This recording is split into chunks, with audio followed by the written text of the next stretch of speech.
Hey guys, it's Tony Robbins. Listen, I've got a video here for you today that I think you'll really enjoy. I am, for the last, I guess, 9 months or so since the economy took its giant collapse all over the world in different areas financially, I've been meeting people that are trying to figure out what to do financially. And I've brought so many people in business who are trying to figure out what to do. Their customers are responding in a different way. They're hanging on to their money and they're concerned. And so I thought, you know, the traditional approaches to business are not making a difference. What I'm best at is modeling. You know, I've always, when I wanted to figure something out, I go to people that are the best in that area and figure out what they're doing and teach myself how to do that and then teach others to do the same once I've proven it's worked with myself. I said, I want to find the best of the best, and I've been really fortunate over the last, as I say, probably 7, 8, 9 months to have spent some time interviewing and getting to know and becoming good friends with many of the top people in the internet marketing. I mean, people that they're not the likely people you normally look at. I look at them as the new money masters. You know, they're guys that,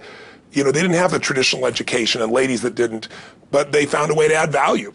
So whether you're looking for, you know, opportunity to figure out how to have a second income stream, or you have some form of business you're considering being in or you're in and you want to learn some tools, I thought I'm going to create some great products for this, but I thought I'd just send you out first a neat little interview that I did with them. These guys called me up and said, can we come by? I'd love to chat with you. And I said, well, we're going to chat. Let's put it on film. So we just knocked around, and what they wanted to ask me was, look, you know, we've spent enough time with you. We know you know how to get people to take action.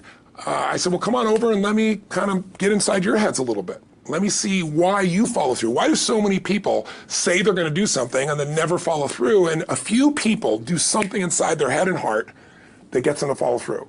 So I just thought you might enjoy this conversation we've had. It's with Frank Kern and John Reese, two of the best in this industry. And you know, I think you'll find it interesting. Maybe you'll be triggered a little bit to think about what will get you to follow through too. So this is my little gift to you. I hope you enjoy. We got the dialing. Frank. Tony, what's up? Good thing, man. How about you? I'm good. Listen, we've got a serious issue that I think is affecting our market, and we need your help. We actually don't know if we can solve this problem, but we think that you can. So we want to barge in today. We're kind of riding around anyway. I know you're shooting and stuff, but if you got a couple minutes so we can pop by, that sure would be helpful. Okay, well, I'm honored if you help me. Come on over. I look forward to seeing you. Okay. See you, man. All right, man. Bye. Look forward to seeing you, John. Bye-bye. Yep, see ya. So why are we in a hotel anyways? They use this place a lot to shoot stuff because it's got a really nice background. Oh, so really nice outdoor filming stuff. different guests and interviews and TV commercials? Hey, man. How's it going? Come on in. All right. Thank you. Hey, Hey, Tony. guy. What's up? How you doing, man? What's all this? Doing a little leadership filming, man. That's awesome. Good to see you. All right. Thanks for having us, man. Yeah, you did.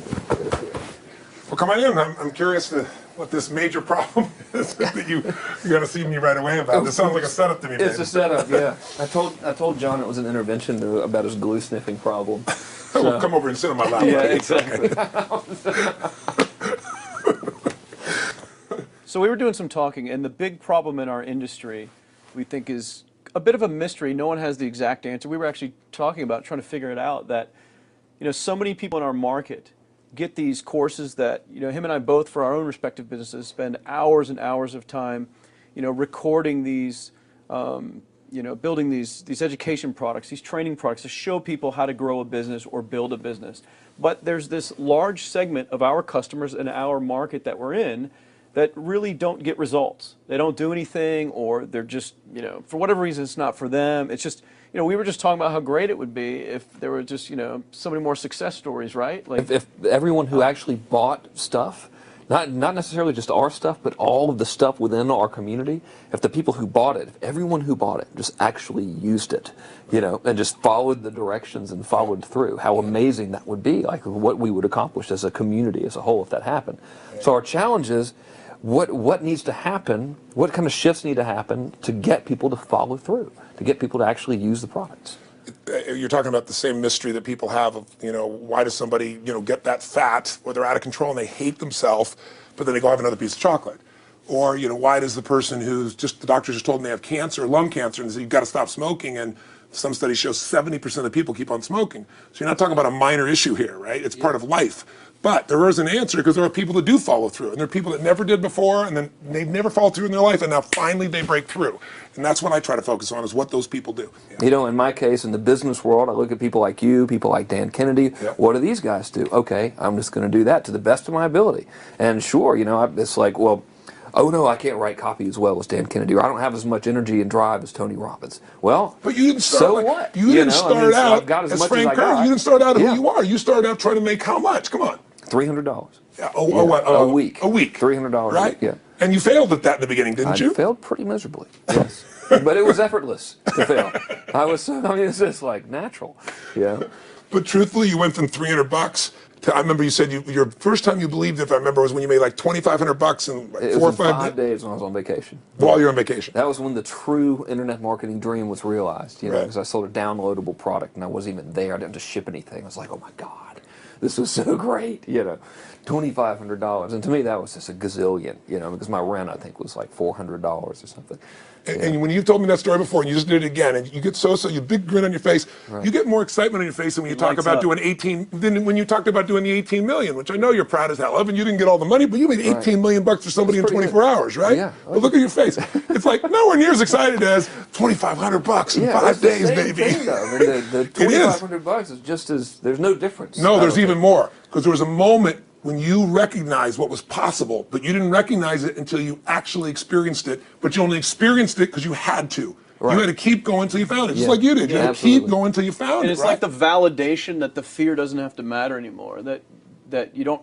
There is no other. That, you know, not having the plan B and knowing that you're going down the one path towards what you want. Yeah. It's the validation in your brain that, hey, this works. It may not work yet on the level I want it to, but it works. I've just proven it to myself. Right. And for that, I win. It's game Right. over. I've already won. Yeah. Because I've proven it to myself. Right. So it validates everything in my mind that I want to do now, just at a higher level, Right. and doing more of it. That's it. Right. You just now leverage it. You now just stack it. So what do these people need to get started? Why aren't they starting? We all know the answer is fear. But the difference with you guys or me or anybody who's followed through is we're more afraid of what life would be like if we don't follow through than the person who's willing to settle for what they got and kind of hope it'll change and maybe purchase something for the moment and then not follow through on it. It's almost like people, overachievers, have a little more fear. They're a little more afraid of missing out. They're afraid of not being there, or they got a strong enough reason to follow through. So I'd say if you're looking at home, you want to get somebody some value, go, where do I start? I'm sick of this. That's a damn good place. That's probably why they bought the product in the first place, but now To they're escape not. from that for just a minute. What's that? They bought the product to escape from that state. Just for a moment. minute, yeah. So, because well, guess what? What makes people excited is progress. You don't have to be at the goal yet to feel alive again. You have to make progress. And the first step to progress is making a decision and buying the product. But then they don't do the second step, which is open the damn thing up. I think another powerful distinction that you're hitting on here is the fact that a lot of people that have breakthroughs in their lives, like including Frank and I both in different, success stories, situations, whatever you want to call them, is that, people typically hit rock bottom Yeah. before that must is a reality. You're right. So in thinking of that, because a lot of things as well, like we hear in marketing, like if you had a gun to your head right now and you had to make money in the next, 48 hours, what would you do? And that really resonates with people. But so I just wanted to bring this into the conversation because I think a big part of the market of all these people aren't people that have their backs completely against the wall yet. That's right. Okay, so they're not in a must situation yet.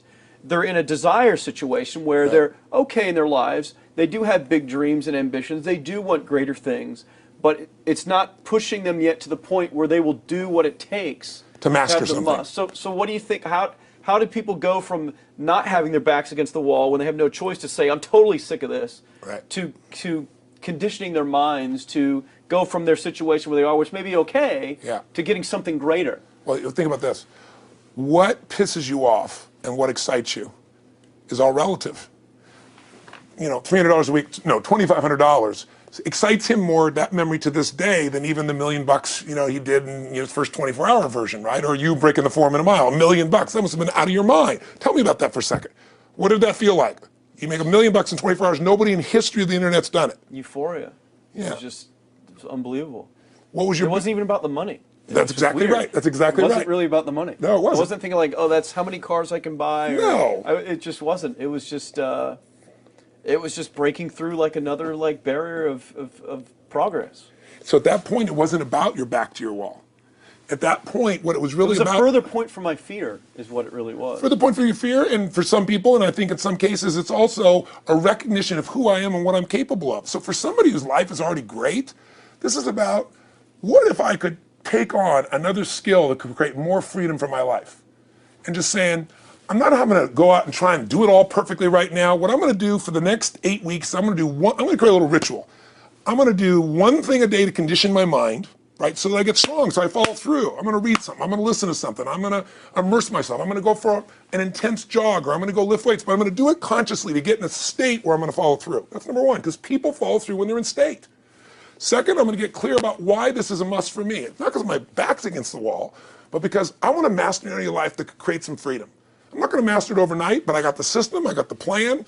I'm going to do one thing a day. I'm going to work on one subject a week. This week's going to be about figuring out what the right product or industry is. Next week's going to be basics of building traffic. And each week I'm going to make a little progress, and I'm going to get to a goal, whatever that is. I'm going to make $1,000, my $300 in a week. I'm going to get to my $2,500. That first $2,500 is the most excited. Unbelievable. The first $300. I remember It's the most life-changing, too. It is the most life-changing. I remember I was supposed to be a truck driver, making $24,000 a year because I'd be making the most anybody in my family had ever made. How'd that work out for you? Yeah, real well. Thank God I'm not driving a truck, right? I think you could pull the truck. I figured out I could pull it with my finger, man. I could do it with my teeth. I could pull it with my teeth, right? 36 grand a year was the goal. If I could make 3 grand in a month. When I did that, was out of my mind. And then it was like, could I make 10 grand a month? Then it was 10 grand in a day, then 100 grand a day. Then could I make $1 million in a day? I had a day where I made $400 million in a day. The stock value of the company I took public, my personal stock. But it was probably after I did it, though, so it doesn't really count. I'm just joking. You're right. People don't remember who's first, Tony. 400 million, $1 million, it's all who cares? the same. Who cares? No, I'm not saying that's to brag. amazing, though. I'm not saying to brag. Of It's course. because they told me when I was on stage, I had this audience of about 15,000 people at the Continental Center. It was during a stretch break. I was doing what I loved, rocking the house. Everybody's going crazy. And they go, "Their stock's worth $400 million right now." I was like, wow, that's cool. It's like, okay, that's, I don't want to sound stupid. It's like, what's next? And I went right back to what I loved. Once you break through, then it just becomes a game. The people that are getting your products have not yet broken through in most cases. The breakthrough happens by conditioning your mind every day, by feeding it a role model or story. It's putting yourself in a peak state where you follow through by getting physically strong. It's creating a little ritual of doing a little bit each day, and then you get momentum. But the most important thing of all is what we started out with. Why? Absolutely. Why is it a must for you? It doesn't have to be you're against the wall, but it has to be something you're hungry for, because the only difference in people is hunger. And if you're not hungry, get around people that are hungry and something will hit you. You watch a conversation, you get around people that are doing better, and all of a sudden you start going, my life sucks. I remember I went to a guy in LA. He's one of the most multi-billionaire guy, I'll never forget.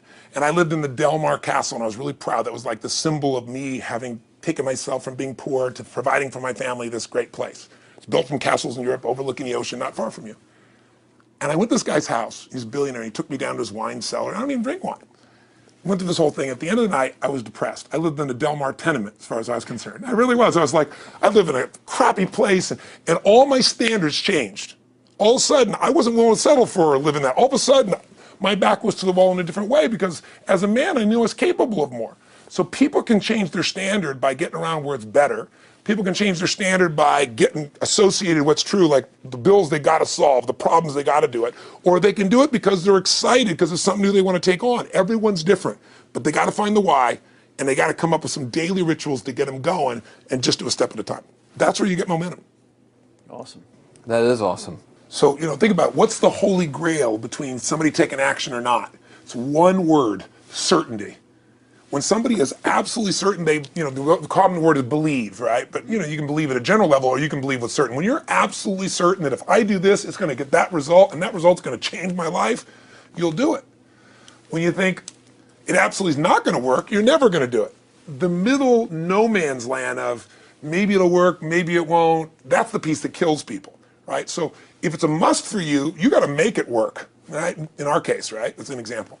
If it's not a must for you and you're not sure, you don't know what to do. So years ago, I'd look around and say, okay, how do people get themselves to follow through that haven't been following through? What's the difference? And I started interviewing hundreds of people, literally, and eventually thousands, because I had thousands of my events. So I'd ask the group to give me their feedback. And I came up with this model. It's like the holy grail of belief, or the holy grail of momentum. It's like the difference between what makes the rich get richer and the poor get poorer, right? And the difference we all know is mindset, but like, how's that built? So this is what I did. I created these stupid little 4 little boxes, and I'll scribble it here for you. You think about the first thing that determines whether you can do something or not, and I put that in this first box at the top here on the left side, and it's potential. Like, what's the potential of a human being? Like, when you guys started, you proved something no one had done in history. You ran the 4-minute mile, right? For golly knows how many centuries, they're trying to run a 4-minute mile. Roger Bannister does it. How did he do it? Do you remember? You did it in this industry, right? You made $1 million in a day. No one had ever done that in history, right? After you did it, a bunch of other guys are doing it because it became possible. Roger Bannister didn't just go physically practice. He made a shift in his head. He practiced in his head because he could never achieve it physically, so he had to change in his head first so that the result became certain enough he believed it, and then his body got him through. After Roger Bannister ran that 4-minute mile, within 2 years, 37 people ran a 4-minute mile. Wow. When no one in history had ever done it. Now here's how it works. The potential for anybody getting your product is extraordinary. They could do what you've done as much, more or less. They can do whatever they want to do. The potential's there. The market's proven that. Whether or not they tap into that potential has a lot to do with what action they take, which is the question you came to me with, right? Like, you know, God, they all have potential, but they're not taking action. And we all know that the action they take is going to determine the results they get. That's pretty obvious. So most people have a belief about what their real potential is no matter what you tell them. And that affects how much action they take. And of course that affects the result. And then ironically, that result reinforces their belief. And then that belief affects it. So I'll give you an example. Let's say a person has unlimited potential, we all agree. But they take little action, little results. Why? Because they have to start with a problem with their belief. They don't believe it's really going to happen for me. Maybe for Frank Kern's because he's got the cool hair and stuff, or maybe it's for you because you're so driven, but it's not me. Maybe Tony Robbins because he's a freak, got these big teeth. Whatever their thought process is, right? They got this thing, right? But what happens is, if you believe that there's very little potential, how much action are you going to take? Nothing, little. And when you take little potential with a little action, what kind of results do you get? Lousy little results. And when you get little results, what does that do to your belief? You go, see, I told you this was a waste of time, told you this wouldn't work. And then what happens? You tap even less potential, you take even less action, you get even worse results, and your belief gets even weaker. And this sucker feeds on itself until you are in the downward spiral. It's poisonous. It's poisonous and it's self-fulfilling. Now, what if something could happen that could come along and fill you with a sense of absolute certainty? Not like I believe, but mean where you know. In you guys' case, mine as well, we knew because we had to. Because we burned the boats. There was no other option. We had to find a way. We weren't going to live that way. We all did it in different ways and for different reasons, but in essence, that was it. If you get yourself in a state of certainty that this is going to work, I'm going to find the way, and if this doesn't work, I will make the way, then you tap a lot more potential. And when you're certain in your potential, you take massive action. When you take massive action, you really believe in something, you get great results. When you get great results, your brain goes, see, I told you I was a stud. I told you this thing would work out. Now you're even stronger. You tap more potential, take greater action, greater results. That's how you went from $300 in a week to $2,500 in 5 days to $100,000 in a month to $1 million in a day. Same thing with you. And we get momentum. That's why the rich get richer and the poor get poorer. Now some people go out and they go, well, I'm going to take a bunch of action. All right, I'm going to open this product. I'm going to try it. And they'll say to you, I even did it. But it's like a salesman who goes and knocks on the door, and he knocks on 100 doors and says, you don't want one of these, do you? yeah, exactly right. You know? And even if he doesn't say it verbally, his face says it because he doesn't believe it's going to work. So his voice, his body, the execution is so weak. Maybe if he talks to 100 people, somebody's going to buy out of pity. They don't want his kids to starve, right? But he's not going to get the result. So the core difference in people is how do you produce certainty when the world isn't giving it to you? You go out and you try. In your case, you're 100,000 in debt and nothing's working. How do you keep yourself going? The way you did it, the way I did it, the way you're doing it, we may not have done it consciously, is we didn't change our potential. That was there. And it wasn't even taking more action. Taking more action with a belief it's not going to work, it's not going to change anything.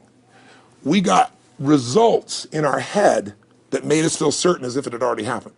True or false for you? True. Right? So give me an example so people know I'm not just making this crap up. Well, I mean, just like when I had nothing, I already knew I was driving like Ferraris and Porsches and stuff because I always wanted those cars. I already knew I was going to have them. It was inevitable. Right. I inevitably, that was just my inevitable outcome. But how did you do that? Did you have a ritual? Did you think about it regularly? Was it one time you thought about it, or was it something you had an obsession towards? I had an obsession towards it. I mean, I used to work at a video store, which is the last job I ever had in my life. Thank God. And I used to go to work almost every day. and I used to bring 2 magazines with me to read on my breaks. Entrepreneur magazine, just to read about business and everything else, to read about what other people are doing, look for role models. And I used to carry an Auto Trader with me.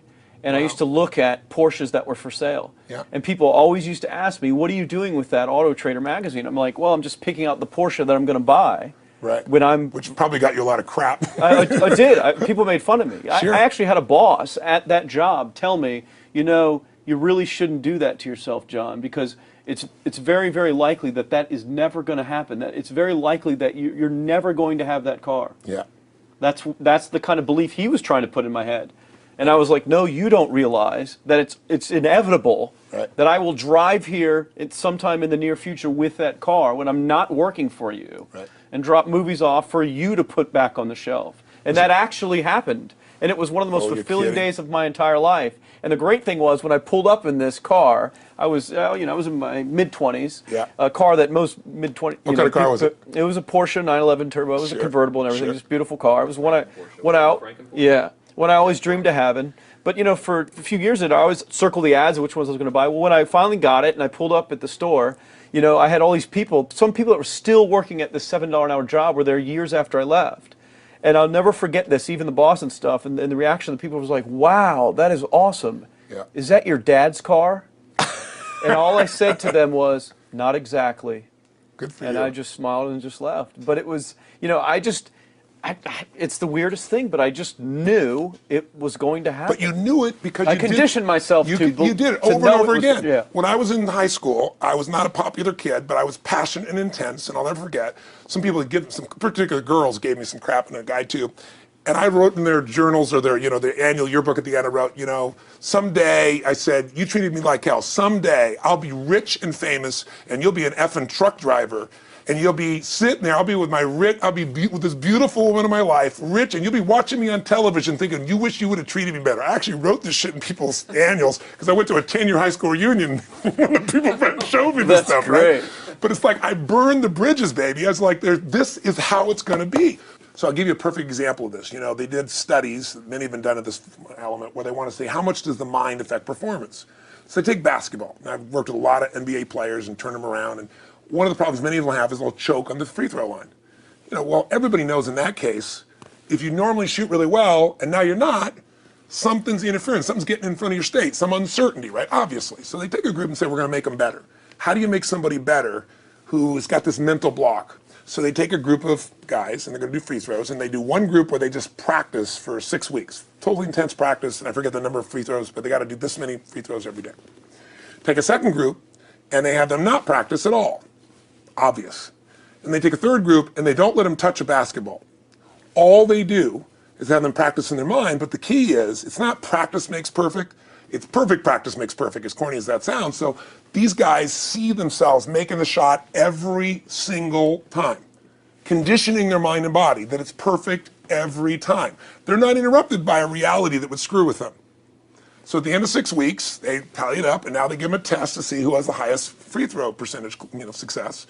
What do you guess it's going to be? Well, the obvious person says, obviously, it's not the guys that didn't practice, but which one is it, the mind, or is it the ones that actually practice? I'm assuming the mind. Yeah, you would assume it because it's true. Right. You intuitively know the truth, that practicing's not enough. It's getting yourself so certain so many times that now when you go to do it, there's no hesitancy, and you execute.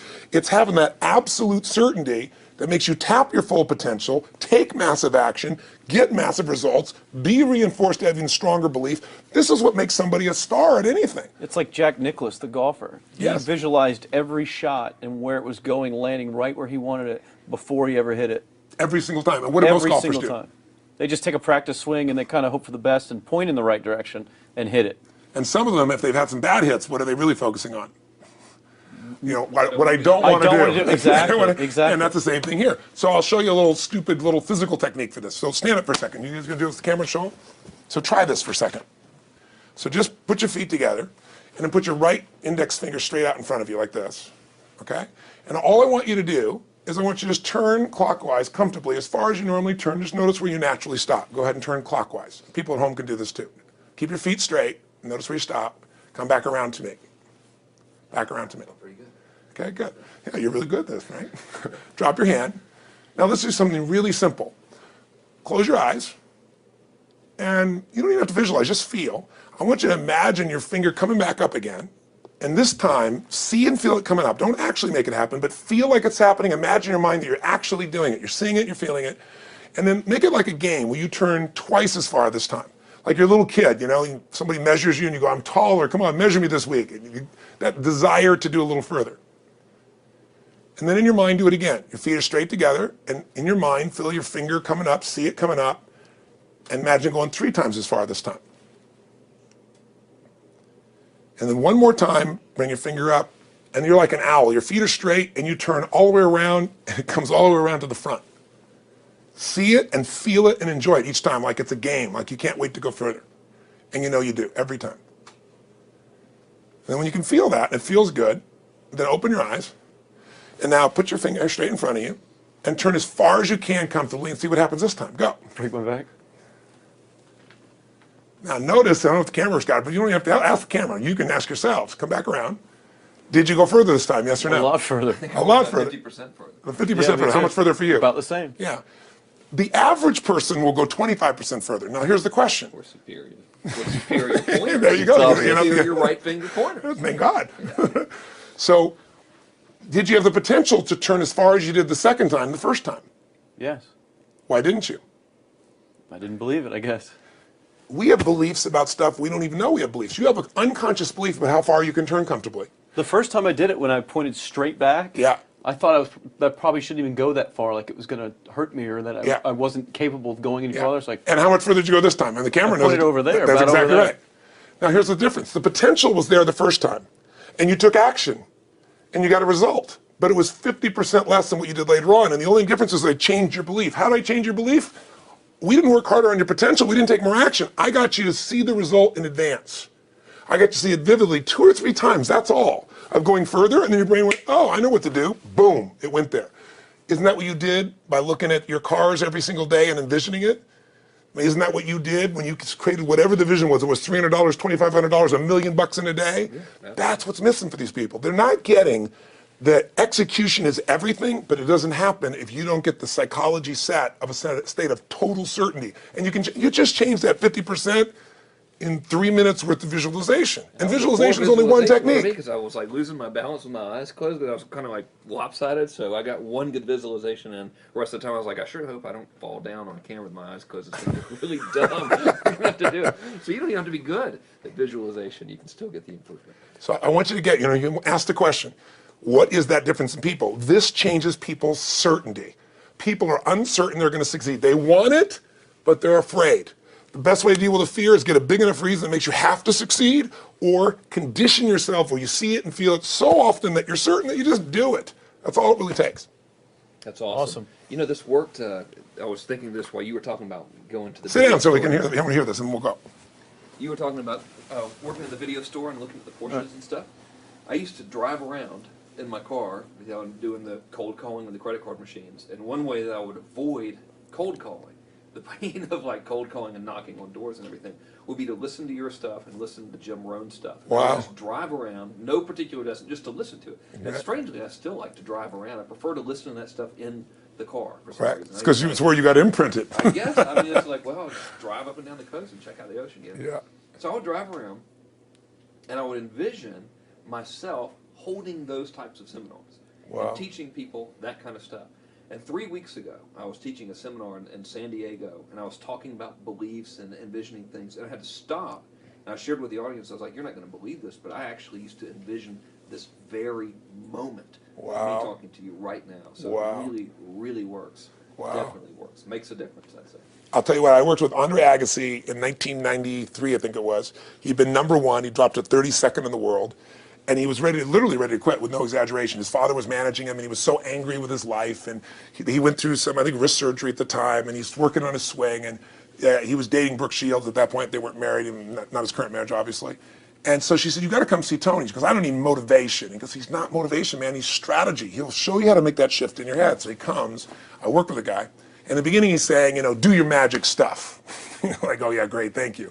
And I said, tell me, if you ever hit a tennis ball perfectly, and I'm trying to get him in the zone to remember that time, like you visioned, where he was perfect at it. He goes, of course I have. And I get him vision over and over again. And finally, he's in the zone. He's feeling that again, right? He's seeing it, and he's feeling certain, and the swing is going perfect. And I said, how's that feel? He goes, it feels perfect. I said, but are you thinking about the swing? You're not thinking about the swing. You're not thinking about how to do it. You're just seeing the result you want so vividly that it's there. So all I did was train him how to go in that state over and over again. He won the next weekend. The second weekend he came in second. Within 6 months, he was #1 in the world again. And he gave me unbelievable credit. But all it was conditioning the mind. You did it with tape, so did I. We were just talking about this earlier, Pam and I used to go when I was 17 years old down to downtown Los Angeles, this place called Night Education, K-N-I-G-H-T, like in the night. And I'd save up all my money, work as a janitor, and I would get these tapes and listen to these things over and over and over again. I went there for years, and I didn't have enough money, and I leveraged everything I had, but I knew how to train my mind. It's the one thing I knew how to do. This man's name was Mario. I saw him in his 80s. You know, he obviously knows how my life turned out and was very proud of the role he played in that process. He used to tell people the story. This guy's the real thing. He didn't just start out this way. This is how Tony did it. He listened to these tapes. He conditioned himself, right? This is the real stuff. He passed away a few years ago.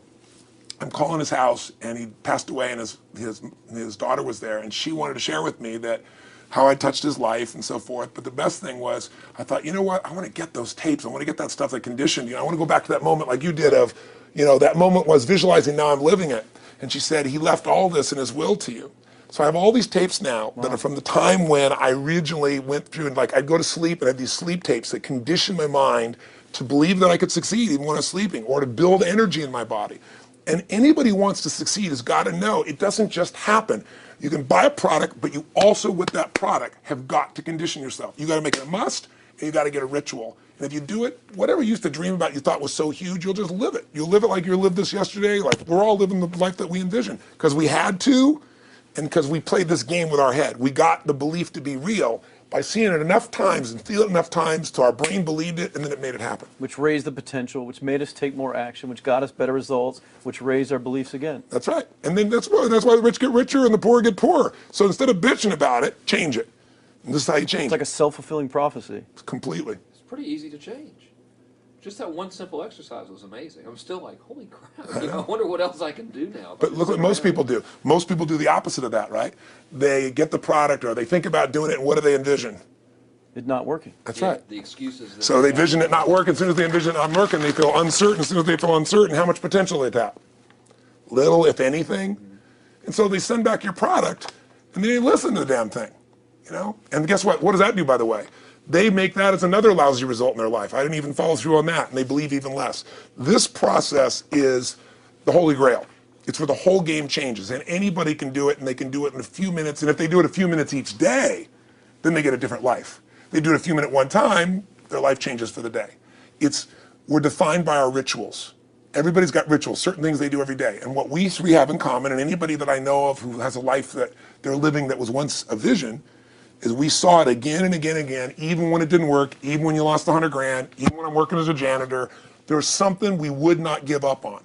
And if somebody watching wants to change their life, they got to decide what they won't give up on, and then put themselves in the state of momentum by a couple little rituals. That's all it takes. And I think especially when it comes to anything related to making money, like making money products or promises or courses, people are so inundated with scams and all this garbage, true garbage, that, you know, their natural thinking is that they're so skeptical. It's like they fall into the conditioning of, well, if anything's ever going to work, that thing has to prove it to me before I believe anything. So when they go to approach the thing to make more money with, they're like, well, I'm starting at zero, and this thing has to prove to me that it has any potential at all before I believe that it will. Don't you agree with that's the case? Unfortunately, I agree it's the case, but here's the truth. When somebody says to me, in my business even more, because a lot of people think I'm a motivator. I hate that term. That's never been what I've done. I do believe in energy, and I'm passionate. You know, they see 10,000 people in a room rocking, they go, oh, he's motivating them. I believe in peak state. You get a top athlete, you get in a concert, and you get in state, right? The problem is, to defend themselves so they won't be disappointed again, they lower their expectations. So someone will say to me, well, I'm skeptical or I'm pessimistic. And my response to them is, no, man, you're gutless. It takes no guts to be skeptical. You don't have to have any capacity to be a critic. And now with the web, you don't even have to own that you're the one being the critic. You can burn somebody and, you know, anonymously, right? I said, you know what? It takes guts to believe. And if you think something's going to do it for you without you putting your guts on the line, you might as well forget it right now.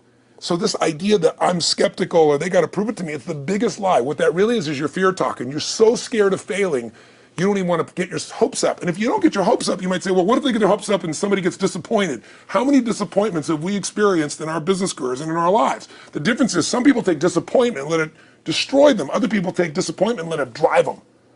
And you get to choose. Are you going to turn this thing into why it didn't work and a bunch of stories and excuses? Or are you going to take this thing that didn't work and figure out what are you going to do to make it work?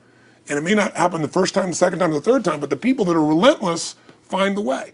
And it's the common denominator in all these guys that are kind of our friends or family, money masters, the new money masters is they all did it with will. Nobody here inherited this stuff. Everybody figured it out and keep figuring it out. And it's going to keep changing. And you say, you know what, 1% of 99% of the money being made is being made by 1% of the people because only 1% of the people will condition their mind and condition their body and follow through some daily rituals. The rest will tell a story about why it didn't work, how it wasn't their fault. And you got two things in life. You got results or you got a story, And too many people think that that 1% is somehow entitled to it and they're not, which is, it's just all in the head. It's all in the their head. belief. It's all in the head, which can be changed with some conditioning. Basic conditioning. You just proved it to us. That's fun. That's why I made Get the Edge and Personal Powers, because I understood that from the very beginning. Originally it was 30 days, and years later people would say, I've heard all the great results and everything else, man, but I don't have 30 days, and I'd be behind the glass, focus group, watching these people want to shake them, like, you don't have 30 days to change your life, I thought, okay, I'll make it 7 days, just one, because after 7 days, you get momentum. I mean, think about it. When do people's lives change? In a moment. It doesn't change in 10 years. Your life may have sucked for 10 years, but there's one moment when your whole life changes, the moment you decided. When you said, no more, and I'm doing it, and you kicked yourself in the ass, and you made yourself go do something, right? When you finally said, enough, no more, I quit, or let's begin, or I love you, there's a moment when somebody's life changes. And that can be gotten in a couple of days. So people watching don't have to wait until they've mastered everything. They got to get started and do what's next, and just put themselves in a state where they start making some progress. Well, there it is. I think that's the answer that can help solve that problem with a lot of people. They'll just pay attention to it and do it. The bottom line is, all three of us and some of the people that we consider as family that are part of this process, we've all done well, and we don't need to do this stuff. We're able to do this stuff because underneath it all, people can see in your eyes, Frank, when you talk about $2,500 you made that day and the joy, right? Or you talking about not willing to settle, and just, I don't care what they say. They tell me I'm going to sit here and I should lower my expectations. I'm going to be driving my car in here and they're going to be delivering a video to me. There's something inside of every human being that will make it click, that'll make it so that today is not like yesterday and tomorrow will be different forever. And that process is an emotional hook. And what I hope is people watching this stuff, maybe something in here will piss them off enough or remind them of something or say there is a plan and it isn't just luck. And if I just get my big enough why, and I get a little system for conditioning myself, and if I start to feel overwhelmed, I just do one next step. And I keep learning and keep moving forward, I will get there. And if we accomplish that out of this conversation, then this conversation was kick-ass and fun, not just for us, but it'll be something that we'll be really proud of a long time. Whether that happens or not really has nothing to do with us, but whether or not people take it in as real and do something with it. I hope they will. I think a lot of people will. I think they will. Thanks a lot. I think it was awesome. Thank you. That's been a I blast. appreciate it. Your shoot here. Yeah, going back to the next one. Yeah. Thanks, guys. Thanks. Yeah. Thank you. Appreciate it. Really appreciate it.